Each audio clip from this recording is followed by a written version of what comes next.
So this is Into Mobile at CES 2010, and we are looking at yet another Ford announcement called a MyFord Touch. Yeah, so this is the new MyFord Touch system, and it's a whole new way to interact with your vehicle. You can see that there's new screens, there's new interfaces, there's new ways of controlling all of your information. What we have in front of the driver here in the cluster, there's two full LCD screens, full color, and they interact with these 5-way controllers you can see here on the wheel. Now, what's great about the 5-way controller is that people understand it immediately. It's something that they've used previously on gaming controls, on remote controls, on your cell phones. So as soon as they see it, they know how to use it. That's important to us because we want it to be simple, and we want it to be intuitive, and we want them to understand immediately how to interact with their system.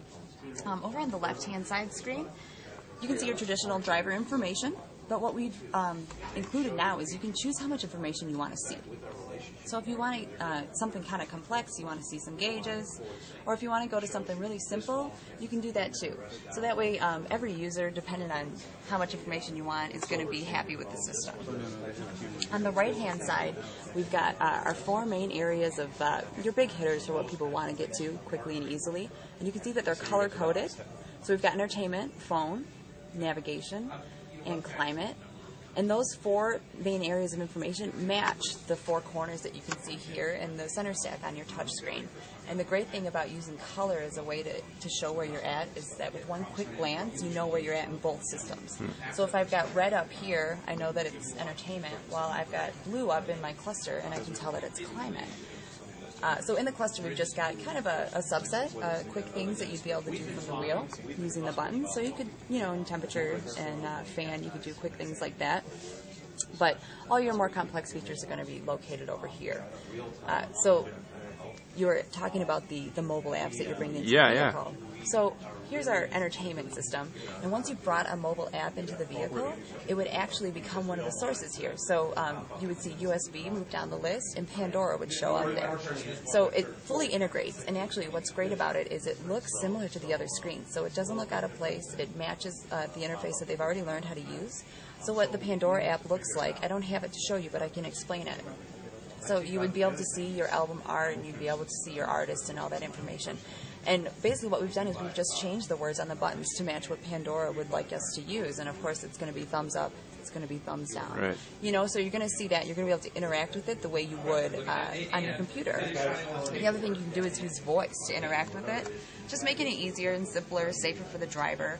We definitely don't want them fiddling with their phone to use Pandora. So being able to integrate it into the vehicle just makes everything easier. I'm curious about the graphical interface here. How much control will application developers have over that? Is it going to be kind of stuck in this particular format, or? So there's templates. They're going to be available. We want it to look like it goes with the system. We want it to match what we're doing. So there would be templates that it would have to fall into so that it basically goes with the rest of the system. Okay, cool. So what other phone functions do you have built in here? And also, I'm curious, how does Ford Sync fit into this whole new... Sure, let me take you to the Sync Services screen. Sure. So within Sync Services, you've learned about some of the new features. Here's where you would be able to get your turn-by-turn, your personalized news stories, and all that fun stuff. So this is one of the areas. But of course, Sync works for your phone, it works for your entertainment. It's really throughout the vehicle that you're going to be able to get to those features. One of the great things that it is enabling, while you're in park, you can actually get to a web browser now, so you can get online, you can get to the internet. You can bring it in through your mobile device, and then if you're in park, you can browse just like you would with your home computer. Nice.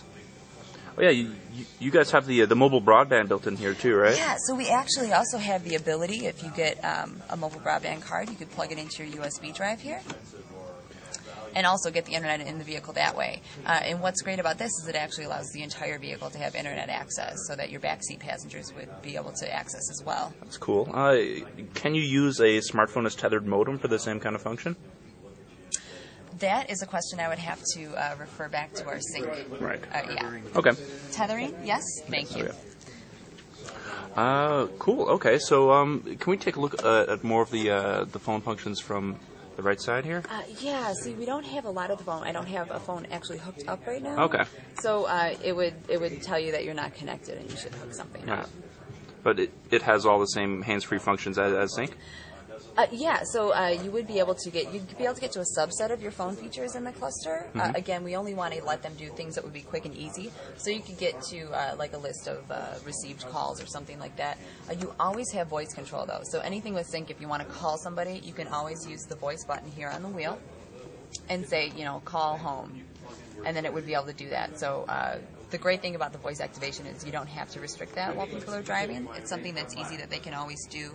The system is actually recognizing natural speech so that you don't have to remember a long chain of commands to get to what you want. You can just speak it naturally and kind of use your best guess, and you're going to be right in the majority of the time. Cool. So that is, sorry, what's it called again? The new MyFord Touch. The new MyFord Touch. Great. Well, thank you very much. My pleasure. Lady.